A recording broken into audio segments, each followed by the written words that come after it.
What's up, guys? Welcome back. So pretty much, guys, it is a new day, and as you guys already see in the last videos, pretty much we're able to make some progress, at least on the doors. And guess who showed up to the video? This is the guy Sam, the little man. This is the one that was sleeping inside my car, and now he's been evicted because we've taped off all of the doors. But honestly, guys, I felt like getting out here today so that we continue making progress on the EK sedan and finally get it ready for paint, because we're a couple of steps short of getting everything finalized, but it's mainly just finishing up the engine bay and honestly finishing up some more parts, because as I've stated, I need to finish these pieces up here. You got the two side skirts and you got the wing. There's some little bit of damage that has happened in my possession because, you know, just being dinged around and moved around. And then I also got to work on the front bumper, the lip, and then also the rear valance. So I'm probably going to start on the rear valance, as these are pretty much already sanded, but I want to make sure that we get rid of all of this high gloss or this glossy look right here, so that way the paint will adhere to it. So I want to make sure things are done correctly. I'm going to remove all these clips here and make sure that there is no shiny part to it, so that way when it's time to spray it, it's going to adhere. We're not going to have no peeling on it, and we'll get good coverage. So I'm going to go ahead and shut up and just get busy on the engine bay. That's going to be the first step, and then from there we'll go ahead and move over to these parts. I'll probably end up primering them, maybe, depending on how everything comes out. If not, I'll leave it the way it is and then move my attention to the rear valance, which is right there. So yeah, let's get it.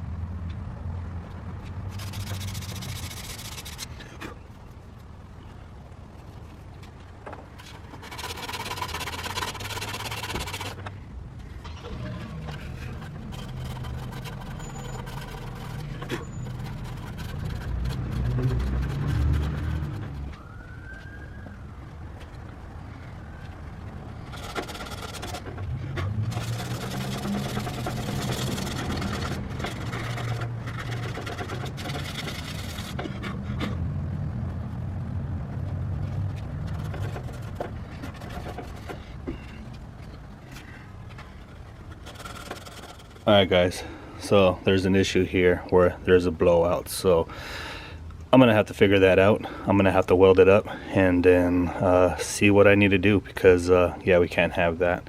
I just noticed how thin it was as I was sanding down, and basically when I see my finger, you know, the shadow underneath it showed that there's a hole. So it's gonna take some a little bit more work now, apparently, but it is what it is.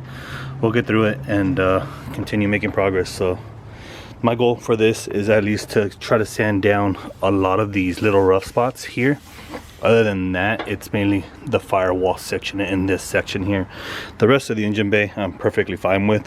Maybe a little bit areas in here, such as you can feel the rough spots, and also this right here. I'm gonna go ahead and concentrate on this side also. Just see what we can get done. But yeah, let me go ahead and see if I can weld that up. Alright, guys, so unfortunately I ran out of MIG wire. I didn't realize it, and I started doing a little bit of it, and that's all I got was that much. So it is what it is. I'm gonna have to wait so that way I can head to, I guess, the welding supply or even Harbor Freight. I'm gonna go to Harbor Freight probably and just pick up another roll of wire, so that way we're at least we can have it. So yeah, let me go ahead and, I guess, cover everything up, close everything up, so we can head to Harbor Freight, pick that up, and then get back to work, because I'm not gonna leave that like that. And then while I'm at it, I'm just gonna see what other holes I can just clean up. I know it's more body work and I know it's more stuff, but might as well just take advantage of the situation, I guess you can say. But that way I can do it all now. Something I didn't want to do, but it is what it is, guys. Alrighty, guys, so pretty much we already went to Harbor Freight, and I just picked up this 1 pounder of roll. I was gonna go ahead and try to get the 11 pounder, but they didn't have any of those rolls, so unfortunately this is what I'm stuck with. It's the same size roll that I had before, and it lasted me a little bit. It just didn't last me a long time. But yeah, so let me go ahead and head inside real quick, change, so that I can get back into my regular outfit, I guess you can say, to work on this car. And hopefully welding it all up gives it a little bit more structure and brings up the thickness of the metal a little bit. I know that's going to be kind of impossible just because of the fact that it is already thinned out. So hopefully we can make it structurally safe still, to where it's not going to press in with any little movement, or it's not going to crack on me, and so on and so forth, because I don't want that to happen to me. So yeah, let me go ahead and do that, and we'll pick back up on it.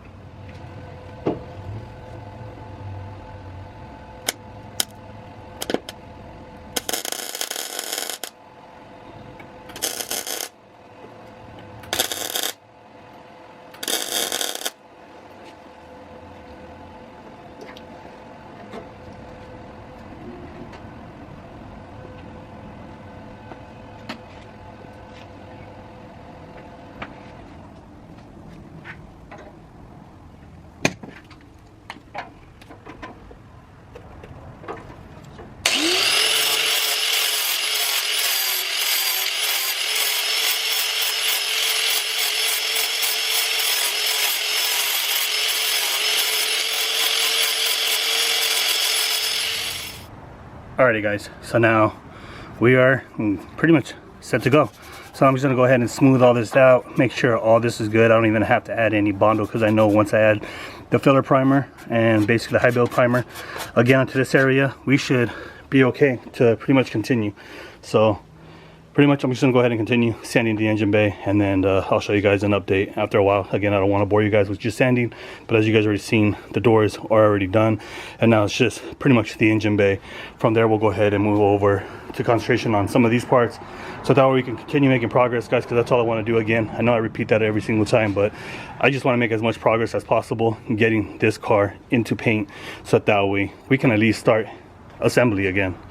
Alrighty guys, so pretty much I did come out here and I did try to get some work done, and I did end up finishing pretty much the engine bay. I'm pretty happy the way it came out, and again, I'm not doing this to please anybody else. I'm doing it to my own pleasing, and if nobody likes it because they pull out saying there's still scratches, there's still some Bondo marks or whatever it is, by all means, I'm fine with that. This is just for my sake. So I am gonna give it some more attention here. This is where I ended up welding at, and there is a few little pinholes, so I'm probably gonna have to weld from underneath the wheel well, so that I can cover all that up, and then that way it'll be out of the way. But again, I did come out here, and unfortunately guys, I'm just feeling like crap. I did grab something to eat, and I'm not sure if I'm getting food poisoning or what, but I can't keep that food down, and I can't keep anything down right now, so that's the issue that I'm having. So we'll see where we pick up at. I'm not sure if I'm going to go ahead and continue with the body work here and just finish up the engine bay, because it's pretty much already done, but there is some other stuff that I need to get onto the car, and that is the S1 stuff that they gave me a few videos back. So the HOA pretty much has got reports of my vehicle being non-operable, where I can't have an non-operable vehicle outside my house. So everything that is basically public facing has to be operable. So there was an issue where over the weekend I got a phone call from my management company stating that the EK was not operable and basically not registered, because there is no plate in the back of it right now, even though it is registered and it does have tags. So the car has to come into the garage now, which I ended up doing, but right now I moved it out because I'm also facing another issue. Again, over the weekend I got a phone call just a day later after I got that phone call of a non-operable vehicle, that I have a non-permitted structure inside of my garage. And if you guys already know what that is, you guys can see it. It is my paint booth. So the paint booth was reported, and unfortunately guys, I am gonna have to remove it, just because I do not want to get in any more issues. Something that I've tried to avoid, but unfortunately my neighbors are pissed off at me, or my neighbor is pissed off at me because of the parking situation that I'm in. You know, as you guys know, I do own a lot of cars. My son has a vehicle, and so basically we take up the parkings that we need to take up. I'm not infringing in my neighbor's front yard, the one that reported me. My vehicle is actually on their side neighbor. The whole issue is that they had a person move in, or their daughter move in, about 6 months ago, and now they want me to give up that parking to accommodate their daughter or their boyfriend or whatever it is. So now unfortunately I'm facing this situation where the paint booth needs to come down. So what I'm going to go ahead and do real quick is I'm going to get out here with my son. We're going to go ahead and tear this paint booth down, and unfortunately guys, I'm just going to have to do what Dana told me to do. Basically, pretty much thought I was going to do was just thumbtack it to the roof and bury off the sides of just leaving the plastic hang, which technically I should have just did. It'll give me a lot more space, and yeah, unfortunately, that's the way I'm gonna have to do it now. Unfortunately, this material is a waste of material now, but I'm gonna go ahead and use it for other stuff because I am facing a lot of issues right now. Not only with the HOA, but actually with my dogs. If you guys do follow me, you guys already know I do own English Bulldogs.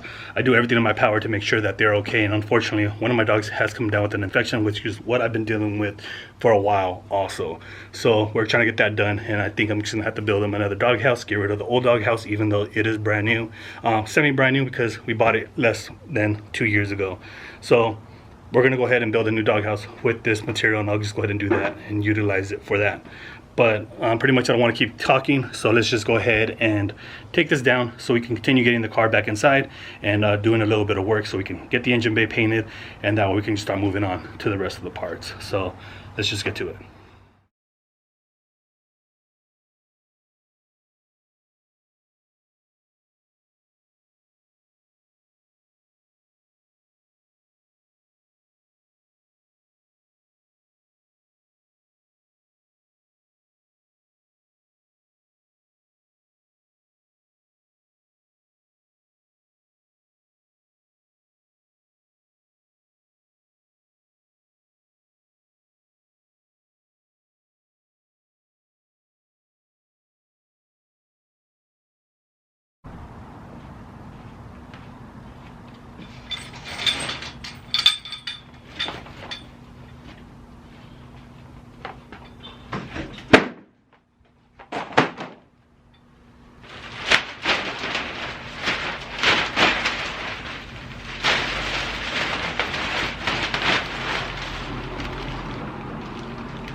Alrighty guys, so pretty much as you guys seen in the last clip, we started taking down the whole paint booth because of HOA issues again, and because of my neighbors. If it's not one thing, it's another thing. And honestly guys, after that clip of me taking it down, I honestly had to run out to emergency. My dog has some severe issues, and sometimes he doesn't want to eat. He doesn't want to eat majority of the time now, and he appears to have like a skin infection to where it looks like kind of like psoriasis. So we did take him to go get some tests run, which is why I cut that video. This video is short, is I've been running around like a headless chicken just trying to figure out a solution to my dog, because as I've already explained, you know, I will do anything in my power to save my dogs and make sure my dogs are pretty much alive and healthy. And unfortunately, I'm facing the circumstance right now, and again, I'll do anything in my power. You know, my dogs have AC in their doghouse, they have a heater in the doghouse for when it's cold. So this is how I treat my dogs, you know. But yeah, just a recap of what I've done so far is pretty much just finished the engine bay, guys. So now the engine bay is pretty much ready to go. There's some small little tweaking that I'm going to do off camera, as I don't want to continue boring you guys with the same stuff over and over and over and over again. It's just body work. So I'm really planning on painting this car within the next 2 weeks or so, and that way we can get the engine bay painted, and then we can start reassembly of everything and get the doors and all the body panels painted. I've come to the agreement with my mind right now that I'm going to hold off on sanding a lot of the other stuff and just do that later on. But I do want to start reassembling this stuff, get the car at least trying to get going with the engine and everything inside, so that way we can just continue making progress, and then from there we'll go ahead and go over the body work again on those extra parts, because I don't want to just make all the videos of just body work, you get what I'm saying? So again, you know, engine bay is pretty much 95% ready. There's some small little spots that I need fill in and put some seam sealer, and then from that way we can start sealing up the engine bay with sealer. But aside from that, guys, we are ready to rock and roll, and hopefully within the next 2 weeks we can get some color in the engine bay. On the next video, guys, I am going to go ahead and finish installing a lot of the S1 components that came in, such as the axles, lower control arms, camber kits, and all that stuff, and making sure everything is ready to rock and roll as far as the all-wheel drive kit, because again, I want to make sure everything lines up so we can start covering up the wheel well, or not the wheel well, the trunk section of where the differential goes. So yeah, with that being said, guys, hopefully you guys enjoyed the little video. I know it wasn't much progress on it due to the fact of just dealing with the health issues of my dog. But yeah, we'll catch you guys on the next one. Till next time.